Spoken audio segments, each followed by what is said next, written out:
significa estritamente isto. O cumprimento das regras, o tal acordo de contrato social que se falava, não vem do século XIX. Nesta tradição portuguesa real, vem desde séculos atrás. E esta expressão simboliza tudo, pela lei, cumprindo, portanto, a legitimidade, não só histórica, mas também constitucional, das regras de eleição e designação em cortes, e pela grei, que é a comunidade. O povo o rei é o primeiro servidor do povo. Esse ponto é muito importante. Há bocado, quando o professor Medeiros Freire falava sobre a intelectualidade e o símbolo da cultura como vestígio da identidade referindo-se a Camões, eu gostava de recordar apenas que a primeira obra escrita em português, em vernáculo, foi escrita por um rei. Foi o Leal Conselheiro em 1438, Dom Duarte. A primeira obra escrita e publicada em português, como hino de cultura. E, portanto, não é que isso faça a monarquia melhor que a República. Foi só um comentário a propósito. Eu só quis dizer que o Camões pode haver vários símbolos da pátria que não passam pelo rei. António Costa Pinto. Quase todos os argumentos que foram aqui aduzidos para a superioridade, a vantagem do princípio monárquico, da restauração monárquica, foram argumentos que, no fundamental, em minha opinião, entram em choque, mesmo aqui o meu amigo Adelino Maltês, contra um bom princípio. Um bom princípio que, aliás, nem sempre caracteriza a democracia portuguesa e que remete para a sua qualidade. Porque os portugueses deviam, ao contrário, desconfiar mais de homens presidenciais. Deviam, ao contrário do que muitos pensam, até não gostar tanto do seu Presidente da República. Porque muitas vezes gosta-se de um Presidente da República porque ele não governa, pelas más razões. Porque ele é um aparente símbolo da unidade nacional, porque ele é um aparente símbolo de um unanimismo nacional, que muitas vezes vai contra aquele que é o grande princípio da democracia, que é justamente a institucionalização do conflito, da diferença, do papel da sociedade civil, dos partidos políticos dessa diferença. E nós sabemos que os partidos políticos têm má opinião junto da sociedade portuguesa. Nós sabemos que há certas dimensões do pluralismo em democracia que têm má opinião da sociedade portuguesa. Nós sabemos que justamente a democracia portuguesa não é uma democracia de grande qualidade, mas nenhum princípio fundamental em torno do princípio monárquico foi aduzido para melhorar. Mas há um ponto que me parece fundamental e que remete para o passado, porque a monarquia portuguesa é, acima de tudo, um fenómeno do passado. Não é um fenómeno alternativo, contemporâneo, em relação à democracia portuguesa. E esse é, sem dúvida nenhuma, a recuperação da sua memória positiva. Passámos, provavelmente, de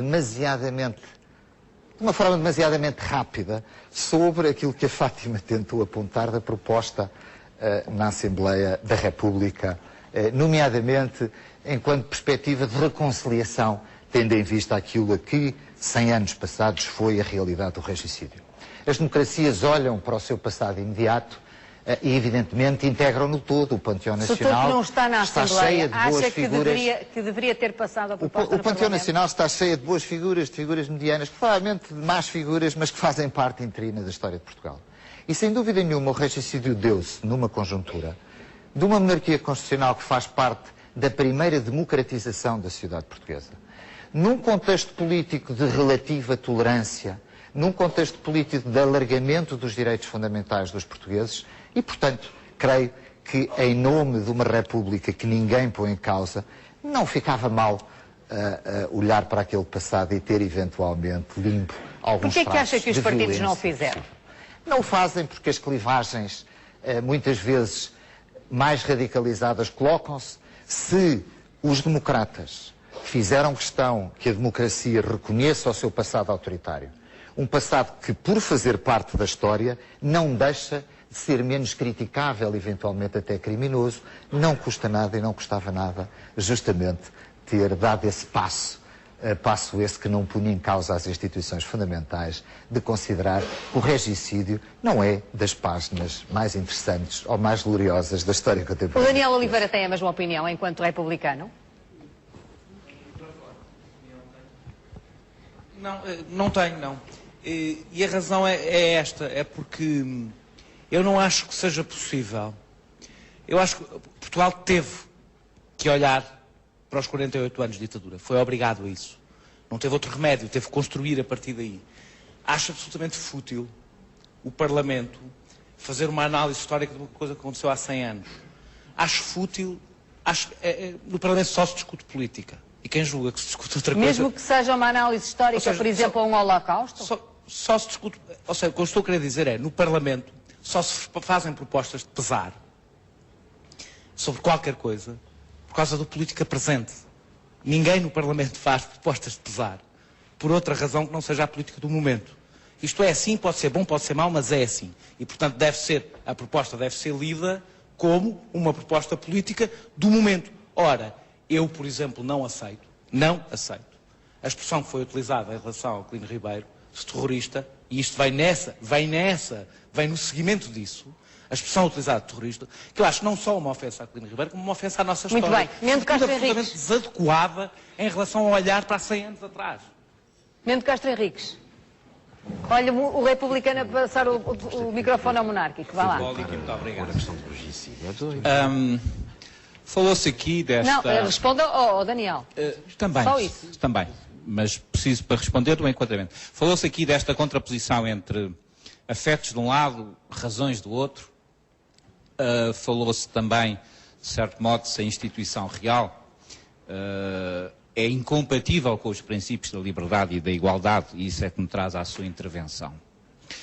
E o que me parece é que a afirmação da igualdade, quando ela se faz, vamos chamar-lhe a fórmula do filho do gasolineiro, para simplificar, tem muito mais a ver com quase que uma espécie de religião política. É uma espécie de cristianismo sem fé, quer dizer, somos todos iguais, e penso que nesta sala ninguém duvida disso, e além disso penso que temos um papel de o afirmar.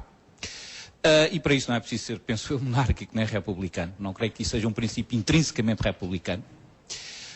Somos todos pela liberdade, e é engraçado quando, numa primeira história de Portugal, os monges de Alcobaça tiveram que descrever a fundação do reino, inventaram uma frase, e aliás em princípio inventaram umas cortes, as famosas cortes de Lamego, mas puseram lá a frase, que essa sim já era expressiva de 1618, que era nós somos livres e o nosso rei é livre. Mas o meu problema é que estes princípios de igualdade e liberdade não podem ser abstratos. Por exemplo, minha aldeia, nasci numa aldeia que se chama São Sebastião da Pedreira. Eu não sei bem onde é que começa nem acaba. Isto significa que eu não posso ter essas relações, quer para a eficácia, para poder mudar a sociedade à minha volta. E eu lembro aquela frase que se diz, nós só agimos bem quando conhecemos um assunto e só conhecemos bem um assunto quando o estimamos, quando o amamos. Portanto, eu penso que toda esta relação que se fez aqui, os afetos de um lado e das razões, aliás, e penso que foi uma excelente intervenção do Dr. António Reis, não devemos conhecer, amar e querer faz parte de uma atitude única que nós temos perante as coisas e não é isso que devido com certeza... Não quero responder ao... Quero, mas isto é necessário, porque... Tem que terminar. Muito obrigado. Nesta altura estamos... O que eu quero dizer é que com esta visão, por assim dizer, integrada, nós achamos que o contributo, quando... Só mais um ponto. Quando Luís de Camões é escolhido para ser o dia de Portugal. Portugal é um dos poucos países, quase dos únicos, que não tem um dia da independência, repare. Não há um dia da independência portuguesa. Porquê? Porque a independência portuguesa é feita de muitos atos, em muitas épocas, e de todos os protagonistas do seu povo. No caso, agora, vertente específico do escritor Aquilino Ribeiro... o terrorista. Diga? O terrorista. O termo pode... O termo é seu. O termo é usado por Albert Camus quando fala O Homem Revoltado. Isso é um livro muito conhecido. Os justos?